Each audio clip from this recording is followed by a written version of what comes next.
이거를 안 보면 이제 쉬운 문제 받았어요.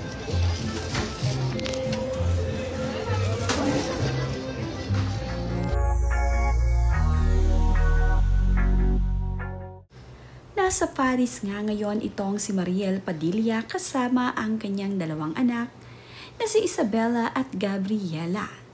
Dinala nga niya ang dalawang bata dito sa Disneyland sa Paris.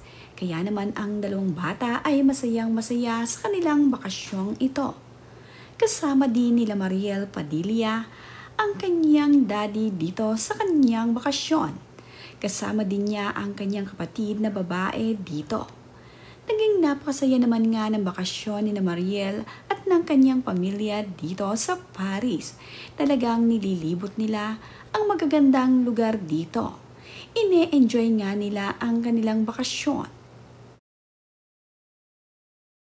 Hindi naman nga kasama ni Mariel Padilla ang kanyang asawa na si Robin Padilla sa kanilang bakasyon dito sa Paris. Hindi rin nabanggit kung susunod ba itong si Robin sa kanilang masayang bakasyon dito.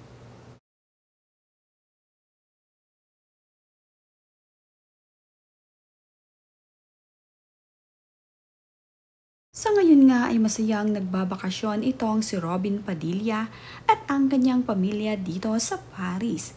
Ine-enjoy at sinusulit ang kanilang pagpunta dito. Ang bawat magagandahang lugar nga ay kanilang pinupuntahan. Masaya ang mga anak ni Mariel Padilla na ngayon ay nakarating sila dito sa Paris kasama ang kanilang tita at ang kanilang lolo. Ito naman ngang si Mariel Padilla at ang kanyang kapatid ay parang kambal. Parang pinagbiyak na bunga nga itong si Mariel at ang kanyang kapatid na babae.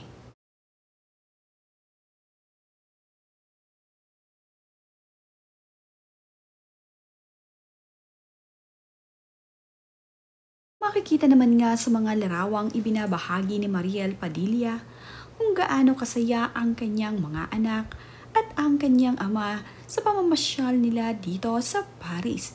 Talagang makikita na na-enjoy ang mga bata. Ipinlex din ni Mariel Padilla ang kanyang napakaganda na curly hair. Talaga namang naaliw itong si Mariel Padilla sa kanyang buhok.